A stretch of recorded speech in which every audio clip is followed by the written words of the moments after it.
Ok, entonces habíamos hallado todas las coordenadas del sistema P en este modo, el primer modo. Recuerdo que les había dicho, esto era 3 sobre 5, no 3 sobre 25. Ese error en el archivo que les enviaré estará arreglado. Y bueno, vamos a ver indicadores que nos van a decir si lo que hemos hecho está bien. El primero de ellos, como les dije, puede ser más o menos lo que les había dicho al principio de la rotación de cuerda. Si vemos aquí, la rotación de cuerda nos dio positiva, 4 sobre 25. Eso significa que si nosotros hemos hecho bien nuestro dibujo, por eso es importante aprender a dibujar nuestras deformadas elementales, esa rotación deberá ser positiva y como vemos la rotación de cuerda es positiva, efectivamente. ¿Por qué? Porque va en sentido antihorario. Luego vemos otro indicador, es la deformación transversal.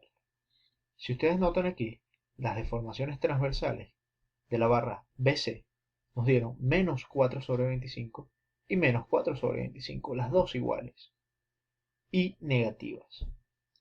Cuando hacemos nuestro dibujo de deformadas elementales, la deformada elemental, como vemos aquí, tiene cierta curvatura. Esa deformación transversal o curvatura es negativa. ¿Cómo sabemos que es negativa? Pues porque desde el punto en el que está la cuerda una vez deformada hasta la verdadera curvatura, vemos que se forma un ángulo que va en qué sentido. Bueno, en sentido horario, nuestro sentido negativo.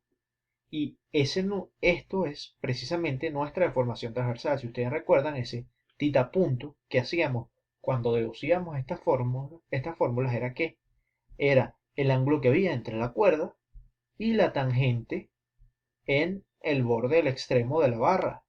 Por lo tanto, es porque es negativo, porque va en sentido horario. Nosotros lo dedujimos en sentido antihorario. ¿Y por qué son exactamente iguales? Bueno, que sean exactamente iguales nos está diciendo, primero que ninguna son exactamente iguales porque ninguna de las dos nodos está rotando. Por lo tanto, solo existe la componente de rotación de la barra. Y además de eso, cuando son exactamente iguales nos dice que el punto de inflexión, el punto donde cambia la curvatura está justo en el medio de la barra. ¿Sí? Esos son ejemplos que nos pueden ayudar a saber si vamos bien, si tenemos algún signo correcto en nuestra deformación transversal. Además, yo hice el dibujo a escala, que eso también nos pueden ayudar a saberlo, y vemos que aparentemente X es mayor que Y. Cuando el dibujo está hecho a escala, este ángulo es exactamente ese mismo ángulo, creo que es 58 grados aproximadamente, y X es mayor que Y. Y como vemos, efectivamente, X que nos está dando el seno es 4 quintos y Y que nos está dando el coseno es 3 quintos. Entonces tenemos un indicio de que lo que estamos haciendo está bien. Pero ese indicio viene a través o gracias a saber hacer correctamente la deformada elemental, el dibujo de deformada elemental. Ahora bueno, vamos a estudiar la siguiente deformada elemental o el modo número 2 y para poderlo estudiar, bueno, sabemos que bloqueamos el primer modo y permitimos el desplazamiento en el segundo modo.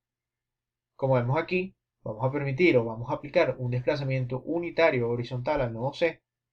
Y si recordamos cuando estábamos analizando para saber cuáles eran nuestras coordenadas generales, el desplazamiento horizontal iba también a implicar un desplazamiento vertical. ¿Por qué? Porque debido a la condición axialmente rígida de la barra AC, todo desplazamiento que se produzca en el nodo C o en el nodo A debe ser transversal a la barra para evitar deformaciones axiales. Ya van a ver que este va a ser el desplazamiento o el modo que sea un poco más complicado de entender, pero van a ver que paso a paso lo vamos a comprender. Entonces, ¿qué ocurre? Bueno, C, en primer caso, lo primero que va a ocurrir es que C se va a desplazar horizontalmente. Cuando se trata de desplazarse horizontalmente, debido a la condición axialmente rígida de la barra C, sabemos que va a tener que desplazarse verticalmente también, de forma de que caiga en algún punto en el lugar geométrico que sea perpendicular a la barra AC, como vemos en esta línea anaranjada, que es la perpendicular a AC.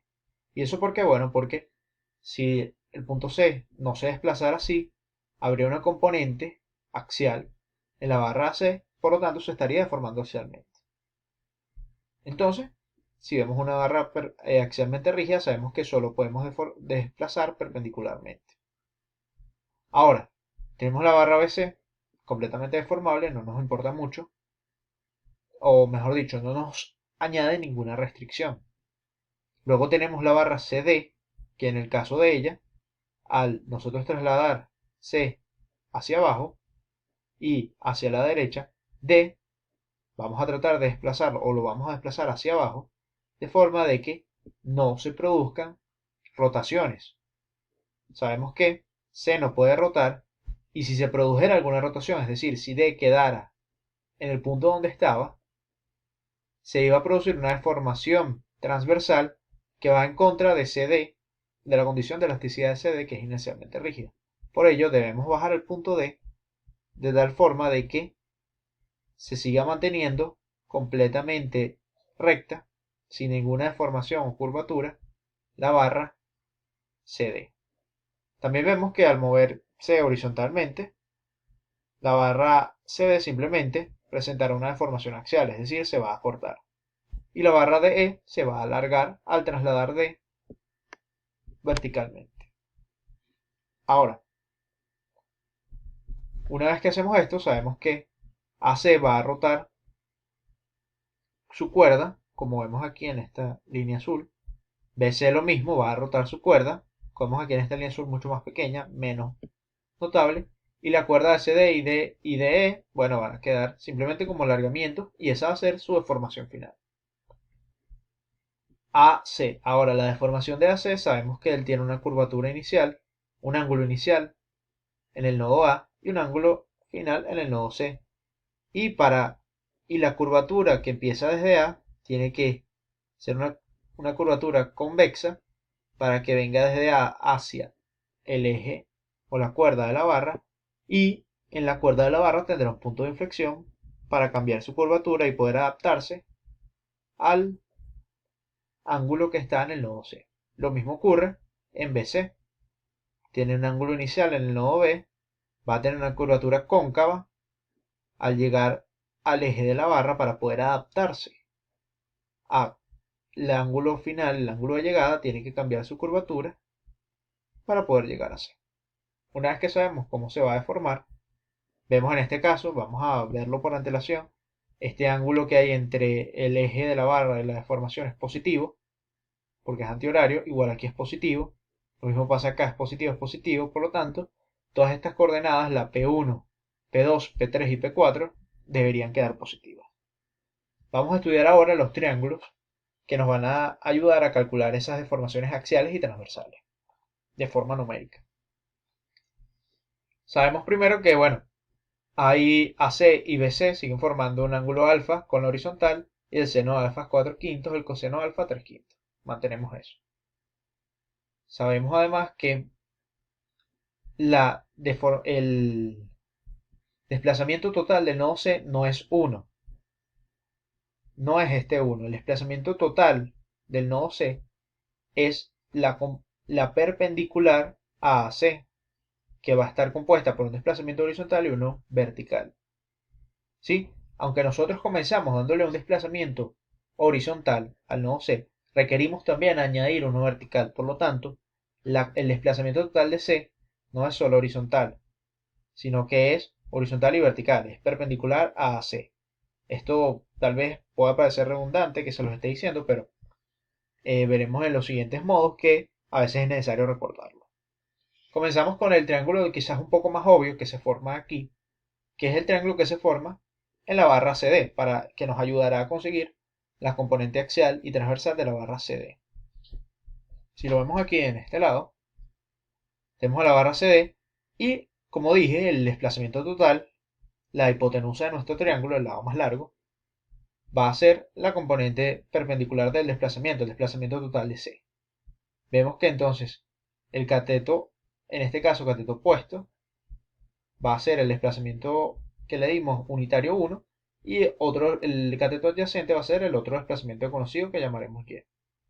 ¿Cómo sabemos que este ángulo es alfa? Bueno, sabemos que la barra AC forma un ángulo alfa con la horizontal, por lo tanto, su perpendicular formará un ángulo alfa con la vertical. Y así sabemos directamente que este ángulo es alfa. Recordamos entonces el seno alfa va a ser cateto opuesto entre la hipotenusa, x es 1 entre seno alfa o secante de alfa.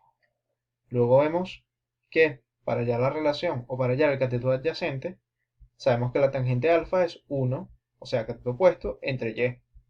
Sabemos entonces que y es 1 en tangente o la cotangente de alfa. Ya después vemos, ya sabemos que lo podemos calcular numéricamente, pero lo haremos más tarde.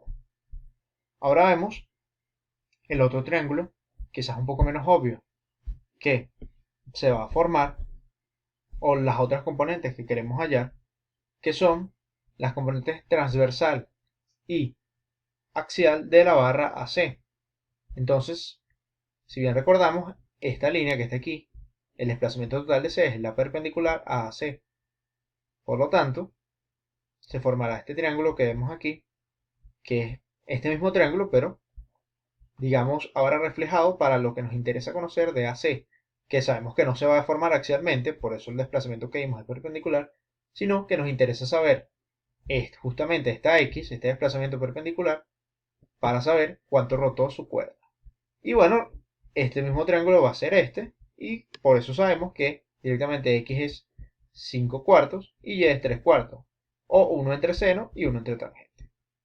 Vamos ahora con lo que es quizás un poco más complicado, que van a ser las componentes axial y perpendicular de la barra BC. Si lo ven aquí es un tanto más complicado conseguir ese triángulo que nos va a ayudar a obtener las relaciones. Vamos a ver por qué. Tenemos aquí la barra AC y la barra BC. ¿De acuerdo? Sabemos que ambas forman con la horizontal un ángulo alfa y que el triángulo original, ese triángulo que hemos analizado, el fácil de ver, es este que está aquí, que tiene una hipotenusa de 5 cuartos, un cateto opuesto de 1 y un cateto adyacente de 3 cuartos, ¿sí? Como habíamos calculado aquí arriba. 5 cuartos, 3 cuartos. Ahora, ¿cuál es el que nos interesa hallar? Bueno, uno que nos permita ver cuánto se deformó axialmente y cuánto se deformó transversalmente. Ahora, lo que yo recomiendo es colocar, o para observar cuál es el triángulo que necesitamos buscar, es primero colocar la posición original de las barras y luego colocar el nodo en su posición final para poder entender estas relaciones. Si colocamos primero C en su posición inicial con las barras inicialmente en su sitio y luego dibujamos aquí el nodo C ya en su posición final, sabemos que podemos conseguir este triángulo, pero el que nos interesa es el triángulo que se forma con la barra BC. ¿Sí?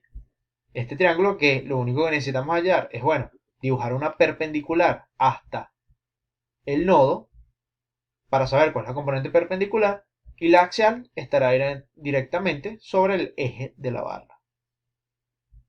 Ahora, ¿cómo sabemos, cómo definimos cuáles son los ángulos internos de este triángulo? Que es quizás la tarea un poco más complicada. Bueno, se va a hacer fácil si recordamos que entre estas dos barras y digamos la horizontal se está formando un triángulo, donde los dos ángulos que se forman con la horizontal son alfa y por lo tanto, por simple trigonometría, podemos conocer el ángulo que se forma entre las dos barras, que llamaremos beta. Recordamos entonces que si alfa más beta es 180, beta va a ser 90 menos alfa. Si sabemos que podemos utilizar la calculadora, alfa, el seno de alfa es 4 quintos, alfa es 53 grados, 3. Por lo tanto, beta va a ser 36,87 grados. Que en este caso, al ser estos dos ángulos iguales, beta va a ser el ángulo complementario de alfa. Ahora, ¿para qué nos interesa conocer alfa? Bueno, porque si sabemos que esta recta es perpendicular a esta barra, entonces beta va a ser este ángulo que está aquí va a ser 90 grados menos beta. Y si este ángulo pequeño que está aquí es 90 grados menos beta, este ángulo que se forma aquí con la perpendicular a la barra es directamente beta. Simplemente una relación de triángulos. Si esto es 90 menos beta y este ángulo como es perpendicular a 90, esto es beta.